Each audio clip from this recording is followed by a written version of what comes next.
tanto ruido confunde. ¿Qué o quién estará detrás? ¿Te atreves a abrir? En la web suena más fuerte y claro. Cabecera MX presenta El Timbre. Iniciamos.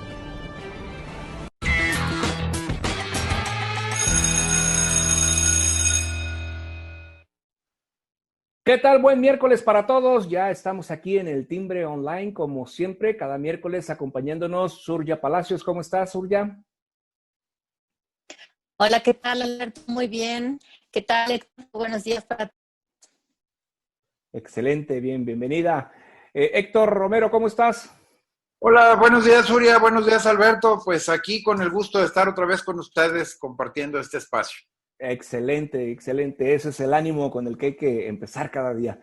Y bueno, déjenme comentarles y hacerles la invitación, reiterarles la invitación a los comentarios que nos hagan llegar a través de las redes sociales que transmitimos estos programas, como es Facebook y YouTube. Ahí puede usted manifestar sus opiniones, ya sean a favor o en contra de lo que aquí estamos diciendo, y con mucho gusto daremos seguimiento. Gracias por seguirnos en Cabecera MX, El Timbre. Y bueno, pues vamos a entrar a materia, ¿les parece? Resulta que el panista Ricardo Anaya, el ex candidato a la presidencia de la República por el Partido Acción Nacional, pues está siendo investigado ahora por la Unidad de Inteligencia Financiera, esto como resultado pues de los nombres, de los 70 nombres que presuntamente están implicados en el caso Odebrecht, según la declaración de Lozoya. Y bueno, Santiago Nieto, pues es quien afirma esta situación, dice que será la misma Fiscalía General de la República la que determinará si lo llaman a comparecer. Pues este es el tema, Surya, ¿qué nos dices? ¿Qué hay por allá? Bueno, pues el día de ayer el martes sorprende la declaración de Santiago Nieto, el titular de la Unidad de Inteligencia Financiera, que pertenece a la Secretaría de Hacienda, porque un día antes, el lunes, Ricardo Anaya había expresado a través de sus redes sociales que regresaba a la vida pública del país después de estos casi 2 años de haberse retirado tras perder la presidencia de la República. Y bueno, en esta coyuntura eminentemente político-electoral, Santiago Nieto aprovecha para decir que se está investigando al ex candidato presidencial Anaya en todo este contexto en el que Emilio Lozoya habría mencionado alrededor de 70 exfuncionarios, entre ellos también a Ricardo Anaya, que en el contexto de la declaración que realizara Emilio Lozoya se le ubicaría en la Cámara de Diputados. Sin embargo, sacando bien las fechas, pues en realidad él ya no era legislador. Anaya no era legislador y no estaba en ninguna de las dos cámaras del Congreso cuando Emilio Lozoya afirma que pudiera haber recibido sobornos de parte del gobierno de Enrique Peña Nieto para que estuvieran a favor de la reforma energética. En realidad, ya lo habíamos discutido en este espacio, pues el soborno siempre es para tratar de presionar a personas que no están de acuerdo en algo, ¿no? Para modificar su opinión, o en este caso modificar el voto que se tenía quizá en contra de la reforma energética y otras reformas estructurales. Sin embargo, pues el Partido Acción Nacional siempre estuvo de acuerdo, no solo en esa modificación constitucional y legal, sino en muchas otras con las que acompañó a la administración de Enrique Peña Nieto. En este contexto, pues Santiago Nieto dice que está siendo investigado. Lo que destaca en este punto es de que solo menciona a Ricardo Anaya. No se ha dado una lista completa de esas presuntas 70 personas que estuvieran involucradas en todo este asunto de los sobornos que habría encabezado Emilio Lozoya.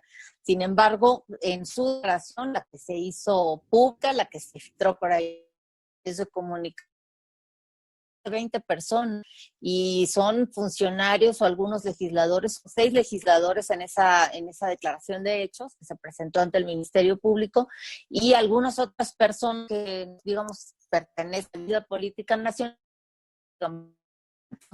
El personas, todavía no la conocemos de manera completa. Se menciona por parte, por ejemplo, del diario Reforma, de que eso forma parte de una declaración que hiciera Lozoya en España, recién cuando fue detenido en ese país. Sin embargo, la defensa del mismo exdirector de Petróleos Mexicanos ha dicho que eso no es cierto, que su cliente no hizo ningún tipo de declaración en la península ibérica, así es de que, bueno, esperaremos que las autoridades, que son las que están realizando estas presuntas investigaciones, pues nos notifiquen y hagan público los nombres en caso de que se encuentren elementos para que se pueda fincar alguna carpeta de investigación. Héctor, ¿qué nos dices con respecto a este tema?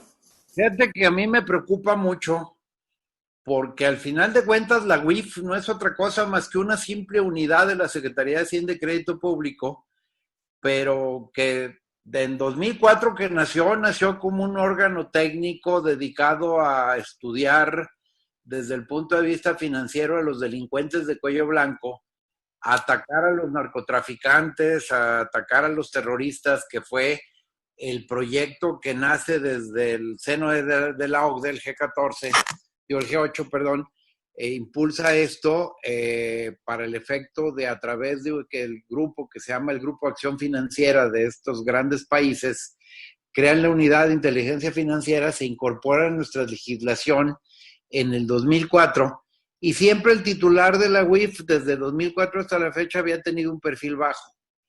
Lamentablemente, el que debería dar la cara en relación a esto, a lo que pasa en México en esta área, pues es el secretario de Hacienda, no el empleado.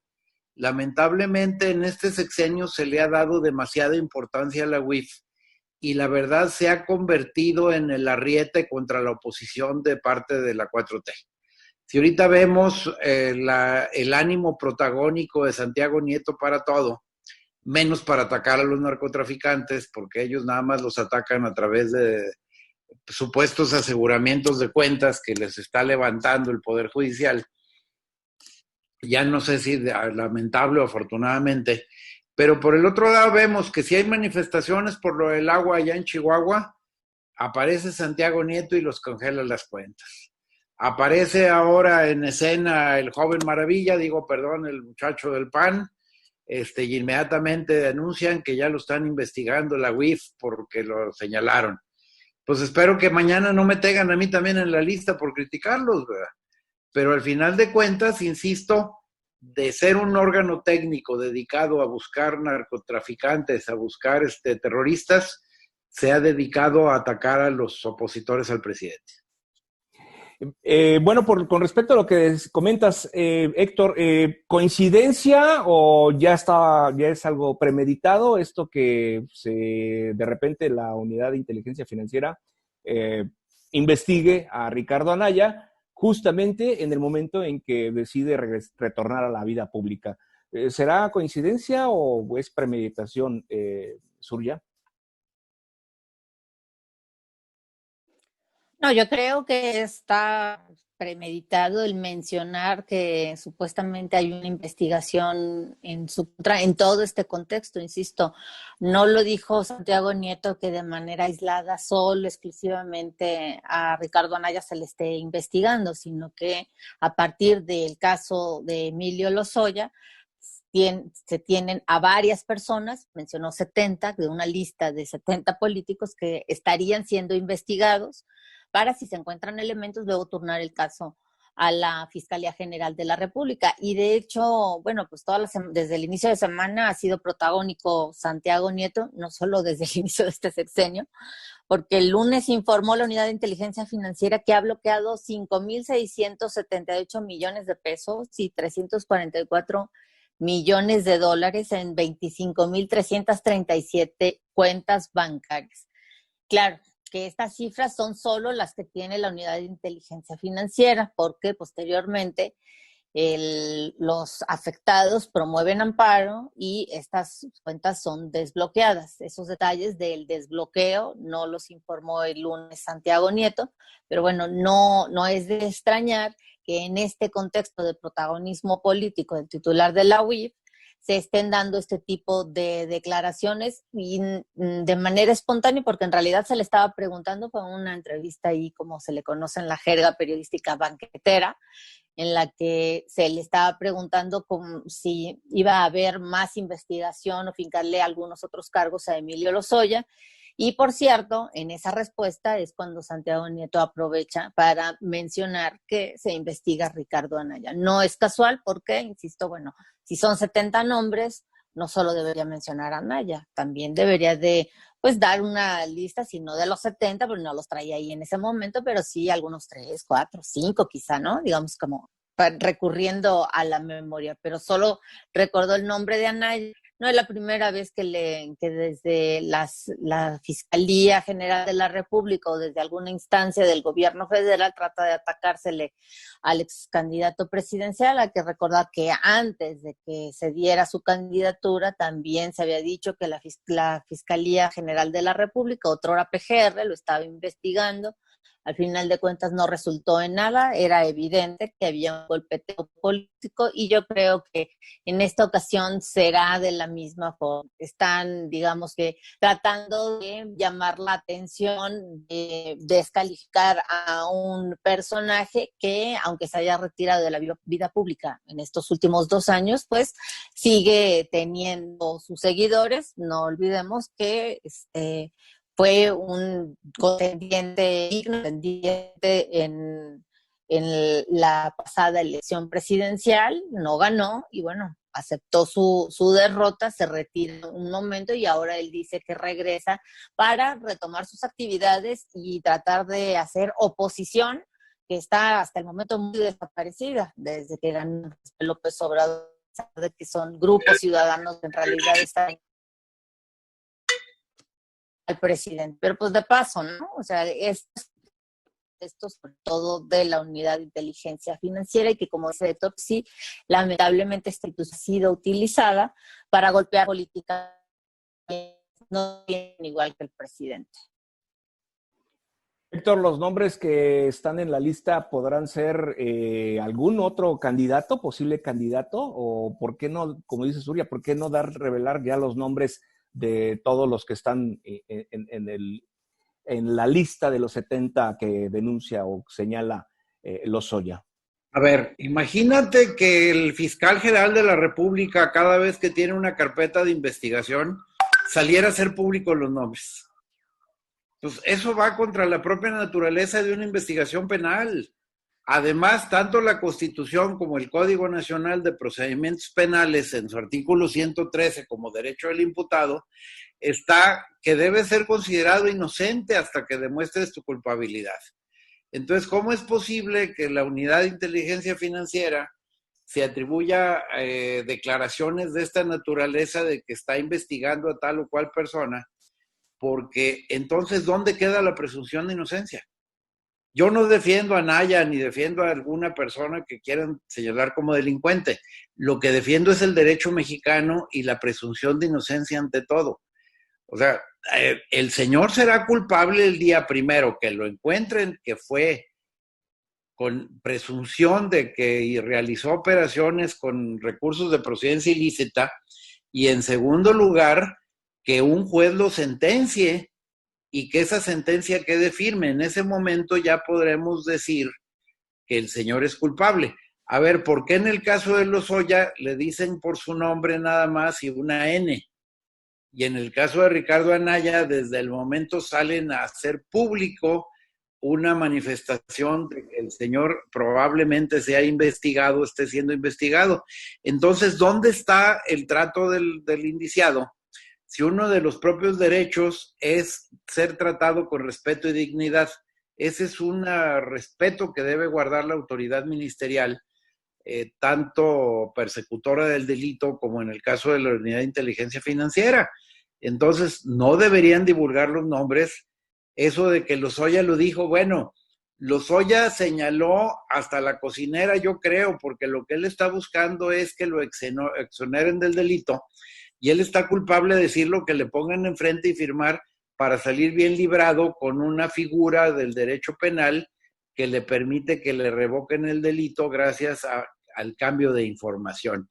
que eso Surya te podrá explicar mejor cómo funciona esa mecánica.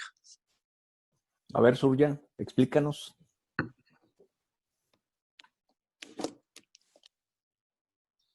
Sí, bueno, pues el criterio de oportunidad que está buscando Emilio Lozoya está normado en el Código Nacional de Procedimientos Penales y a cambio de información efectiva que lleve a la Fiscalía General de la República a perseguir un delito mayor al que está acusado la persona que proporciona dicha información, puede hacer que se extinga la acción penal en contra del denunciante y acusado, porque el acusado o el imputado se convierte también en un denunciante para que la Fiscalía persiga otros delitos que deben de ser significativos y mayores de lo que está acusado la persona que va a intercambiar. Emilio Lozoya es lo que está buscando. Desde que llegó a México extraditado de España, quiere que se le aplique este criterio de oportunidad. ¿Para qué? Bueno, para que en el peor de los casos se disminuya la posible sentencia que puede obtener de la admisión de sus delitos, porque él ya dijo que ciertamente recibió dinero de Odebrecht, varios millones de dólares, por orden de Enrique Peña Nieto y de Luis Videgaray, entonces presidente y secretario de Hacienda, incluso antes de que estos estuvieran en el gobierno federal, sino durante la campaña de 2012, y a partir de esa admisión está dando información a la Fiscalía para que ésta pueda perseguir otros delitos y, como te digo, pues uno, que le disminuya la sentencia o que de plano no pisen, o sea, no se lleve a cabo el juicio, porque el criterio de oportunidad le permite a la Fiscalía extinguir la acción penal, es decir que aquí no sucedió absolutamente nada, gracias por su información, ni siquiera va a haber juicio, y se queda como lo que es, un imputado que se presume inocente, a pesar de que haya admitido la comisión de algún delito. Se permite en el Código Nacional de Procedimientos Penales, pero sí se deben de reunir algunos requisitos, como es que también se debe de resarcir el daño o al menos garantizar un monto específico para resarcir el daño de parte de quien está buscando este criterio, que es Emilio Lozoya. Yo creo que en ese aspecto no tendrá ningún problema, luego de que, bueno, pues recursos económicos seguramente tiene. Así de que para resarcir el daño, quizá simplemente con garantizarlo con alguna fianza, pero es muy posible que la Fiscalía General de la República le haga borrón y cuenta nueva, le extingue la acción penal, ya no hay persecución de parte del Ministerio Público Federal, gracias a la información que pudiera estar proporcionando. Pues es la situación en la cual se encuentra Emilio, muy bien explicada ya por Surya. Pero aquí, Héctor, no se está, bueno, es la forma y el estilo de la 4T, no se está juzgando con la misma vara, ¿verdad? Porque, bueno, ¿qué ha pasado con lo de Pío? Pues nomás dijeron Pío Pío, pero ya no volvieron a decir nada. Y el tema es que también debieron haber presentado inmediatamente una denuncia porque había un delito electoral, y más cuando se presume que el dinero no era de un particular, que el dinero venía del gobierno del estado en esa época, y por eso la relación tan estrecha entre el gobernador en esa época, en ese estado, y el candidato a la presidencia de la República. Y tan ha sido así que pues lo tienen en los cuernos de la luna, ¿verdad? Entonces, eso nos da a entender que pues de ahí vinieron también recursos, o podemos presumir que vinieron recursos del gobierno del estado, que su funcionario era quien los entregaba a la familia del presidente para el efecto de financiar la campaña. Pero como esto hay mucho que aclarar, o sea, hay muchísimas cosas que se quedaron en el tintero, que nunca hizo la investigación el INE, y espero que el año próximo, que pierda la mayoría en la Cámara de Diputados el grupo de Morena, se puedan investigar estas irregularidades de la campaña de Andrés Manuel, si es que las hubo, no estoy culpando ni estoy acusando, pero hay presunciones de mucha gente y comentarios de mucha gente, incluso del extranjero, de que entraron carretonadas de dinero desde el extranjero para financiar la campaña de Andrés Manuel, principalmente de Venezuela. Eso no lo afirmo, son rumores que han corrido en Centro y Sudamérica, y pues la unidad de inteligencia financiera en ese caso sí debería estar investigando eso. Surya, ¿tú qué nos comentas? Sí, bueno, lo que pasa es de que también se dice que en realidad todo el escándalo que se armó mediáticamente de Emilio Lozoya se hizo a propósito o se operó desde el gobierno federal, porque ya se sabía que iba más adelante a hacerse público el video del hermano del presidente López Obrador recibiendo estos recursos. De hecho, David León, que es el que entrega el dinero en unos sobres a Pío López Obrador, él dijo que se iba a presentar a la Fiscalía General de la República, lo cual, bueno, si no existe una denuncia en específico, no hay nada que hacer en las oficinas de la Fiscalía, pero de cualquier forma es importante que se investigue. Eso ya se hizo público y al hacerse público, el Ministerio Público Federal eso lo puede tomar como la noticia criminis, la noticia criminal, y a partir de ahí, de oficio, puede tratar de iniciar una carpeta de investigación. Obviamente, como el artículo 102 de la Constitución no se modificó para que en verdad fuera independiente y un órgano constitucionalmente autónomo, la Fiscalía General de la República responde a lo que diga el Poder Ejecutivo Federal. Es un empleado más, Alejandro Gertz Manero como fiscal, es un empleado del presidente. Aunque lo ratifique el Senado, el artículo 102 de la Carta Magna no fue modificado como se pedía por parte de muchos grupos de la sociedad civil para que realmente fuera un órgano independiente. Así es de que, bueno, como siempre, el uso político y electoral de la justicia pues no nos va a llevar a absolutamente nada. Simplemente son escándalos mediáticos que al final de cuentas benefician a unos, perjudican a otros, pero en realidad no hay una aplicación certera de la ley en este y en muchos casos, como dice Héctor. Sí, ya máximo es un show mediático, máxime que ya no hay avión más que rifar, ¿verdad, Héctor?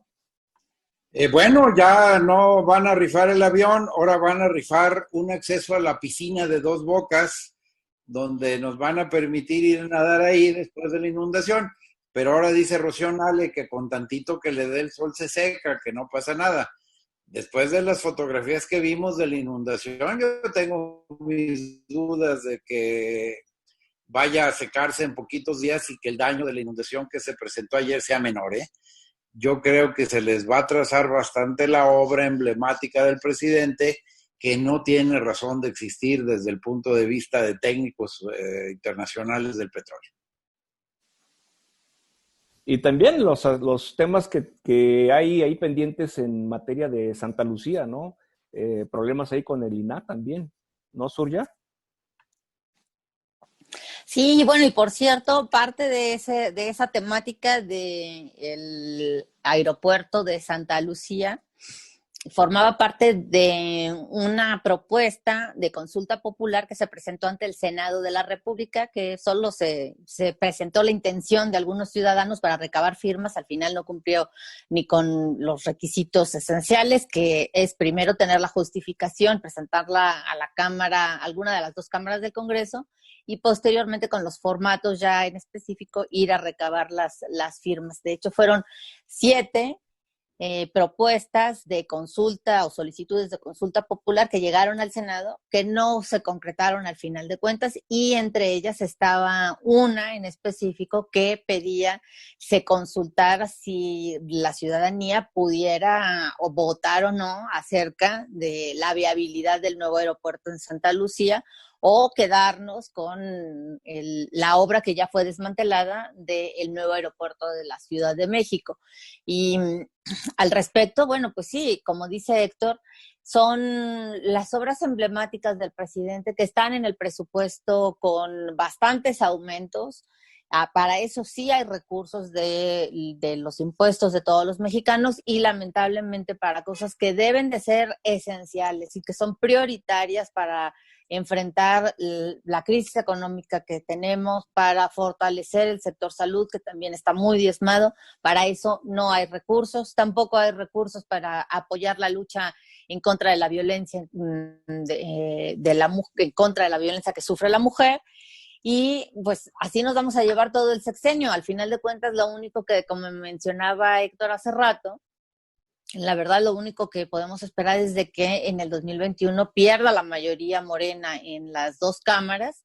En el Senado no tiene mayoría calificada, sino solo simple, pero bueno, si la oposición se debe de ponerse a las pilas precisamente para que la ciudadanía encuentre opciones y se tenga una alternativa distinta, lleguemos a un gobierno dividido, que es el que el presidente sea de un partido y las cámaras de Congreso estén en su mayoría a cargo de otros partidos opositores. La verdad es de que esto es lo más sano para una democracia incipiente como la mexicana. Y retomo el asunto de lo de las consultas. Fueron 2, o sea, en realidad se presentaron 9 ante el Senado, 9 solicitudes, de las cuales solo procedieron 2, porque sí reunieron la justificación, reunieron las firmas y se entregaron. El Senado no verifica cuántas firmas son. Y entonces, ayer martes, la Cámara Alta envió ya estas 2 peticiones al Instituto Nacional Electoral para que, de acuerdo con el artículo 35 de la Constitución y el artículo 28 de la Ley Federal de Consulta Popular, sea la autoridad electoral la que determine si se reúne el requisito de que deben de ser al menos el 2% de ciudadanos inscritos en la lista nominal que estén firmando para tratar de hacer una consulta popular. En este caso se trata del 2 que piden lo mismo, tratar de enjuiciar a los expresidentes de 1988 a la fecha, es decir, desde Carlos Salinas de Gortari hasta Peña Nieto. Entonces ya está la pelota en la cancha del INE, que a través del Registro Federal de Electores va a tener que verificar si realmente se cumplieron todas las firmas. Son alrededor de 1.800.300 firmas más o menos los que debe de reunirse, no deben de estar duplicadas, etcétera. Y si se logró ese requisito, que también viene en la Constitución, pues entonces ya el INE le vuelve a enviar su dictamen a la Cámara Alta para que el Senado se le a la Suprema Corte de Justicia de la Nación y esta determine en última instancia si la propuesta es constitucional o no es constitucional. Eso es, digamos que las 2 consultas que se piden de parte de ciudadanos y bueno, se está pendiente ya desde la semana pasada la consulta que solicitó el presidente de la República y que ya está siendo analizada por el máximo tribunal del país. Definitivamente, pues es parte del show mediático, ¿verdad? Hay que distraer a la gente con esto, pero ¿bajo qué argumentos jurídicos se pueden enjuiciar a los expresidentes, Héctor? Bueno, pues para enjuiciar a alguien por un delito, lo primero hay que probar que hay delito. Yo pongo como ejemplo, imagínate que agarramos a alguien que acaba de robar un banco y lo atrapamos a la entrada, pues vamos organizando una consulta ahí a ver si lo mandamos con un juez o no. Porque es lo que quieren hacer con los expresidentes. O sea, si hay un delito, júzgalo. No nos oponemos. El problema es probar el delito y segundo, que el delito no esté prescrito. Pero ¿cómo vas a hacer una consulta sin saber si hay delito o no? Nomás lo vas a consultar, pues mejor quémelo en leña verde y ya, ¿verdad? O luego vamos a decir, es que yo no lo quería enjuiciar, pero el pueblo me lo pidió. Me suena pasaje bíblico y luego se va a envolver en su túnica y se va a lavar las manos. O sea, yo no quise crucificar a Jesucristo, el pueblo lo pidió. Entonces, pues estamos haciendo lo mismo y mientras no haya un delito, pues ¿qué diablos ando haciendo consultas? Mejor pre a la fiscalía, presenta una denuncia, di qué delitos y con qué pruebas y entonces ya los enjuiciamos. Pero que no se le olvide el presidente, la vara con la que mides serás medido. Oye, pero si esa consulta dice que es enjuiciar a los presidentes desde Carlos Salinas de Gortari, ¿verdad? A la fecha, entonces a la fecha incluye al mismo Andrés Manuel López Obrador, ¿o no, Zuli? No, él se excluye porque él es honesto. Sí es, acuérdate que él barre de arriba para abajo y así no se llena de polvo. Pero los de abajo sí están bien involucrados. Entonces no incluye, se excluye el presidente. Por supuesto. Ahora, ¿por qué no incluyeron Echeverría? Bueno, es que el presidente se quedó a vivir en esa época, ¿no? Él considera que la época de, pues, Díaz Ordaz, ¿no? Con el 71, con el 68. Después, digamos, después de Díaz Ordaz, viene Luis Echeverría, que en el 71, el Halconazo y la macro de valor en aquella época. Después de Echeverría sigue el López Portillo, de López Portillo Miguel Lamadrid Hurtado. López Portillo, pues, nacionalizó, dijo, como un perro, no por ofender a las mascotas, sino porque así lo dijo el expresidente López Portillo en su último informe el 2 de septiembre de 1982, fatídica fecha en la que en el Congreso el presidente dice que iba a defender de esa manera el peso, cuando ya prácticamente estaba hipotecado el país. Después de López Portillo, Miguel de la Madrid, su desastre en cómo abordó el tema de terrible tragedia del sismo de 1985. Posteriormente de Miguel de la Madrid ya siguió Carlos Salinas de Gortari en el 88. De siguió Ernesto Zedillo, después Fox y enseguida Calderón, y después de Calderón Peña Nieto. Entonces son todos esos los expresidentes, pero solo desde, digamos que en los últimos casi 50 años o más de 50 años, para el presidente López Obrador y para estos ciudadanos que quieren que se aplique la ley o que se haga investigación mediante una consulta, lo cual es completamente inconstitucional. A partir del 88 que empezó el sexenio de Carlos Salinas hasta Enrique Peña Nieto, porque bajo esa perspectiva, pues los acciones anteriores, según ellos, pues este país estaba muy bien. Ejercía el poder un partido hegemónico, prácticamente no teníamos una democracia real, estábamos en esa época que bien la dictadura perfecta de institucional, y bueno, para López Obrador esa época era la época de nuestra realidad, justo yo creo que es cuando estábamos peor, simplemente porque la oposición y la disidencia en todos los niveles era cruentamente reprimida. Y como ejemplos, pues ya dije dos, ¿no? La matanza del 68 y el halconazo en el 71, por mencionar solo dos de todos los casos que se dieron en esa época que alcanzó hasta los años 80 la llamada Guerra Sucia, donde se desaparecían a las personas, no como ahora, que eso pueden ser delincuentes o no se sabe exactamente dónde están los miles de desaparecidos. No, en esa época los desaparecidos eran porque el Estado tenía una política de terrorismo en contra de las personas que no coincidían con el Partido Revolucionario Institucional.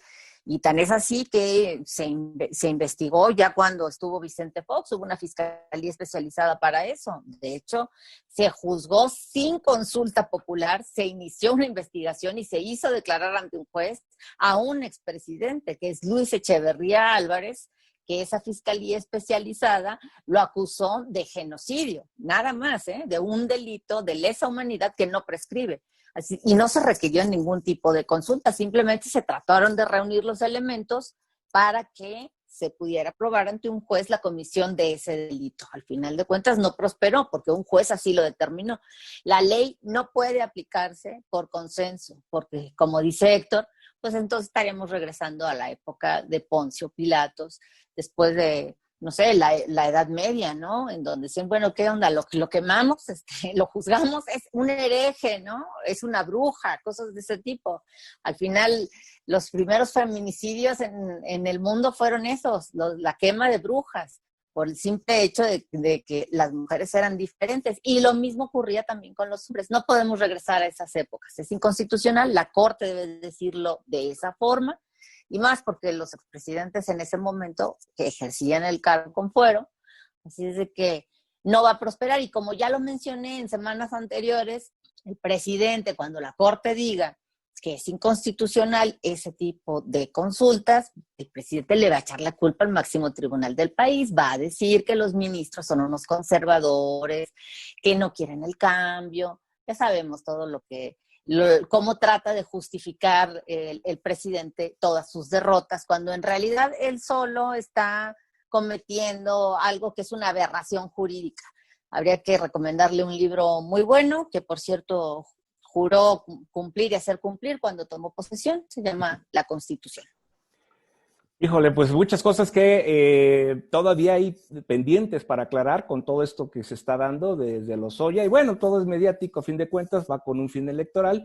Y bueno, vamos a ver qué pasa y qué continúa en esta semana. Yo les agradezco, Surya Palacios, Héctor Romero, gracias por su presencia este miércoles. Que tengan un buen resto de semana y yo les espero el próximo viernes. Hasta el viernes.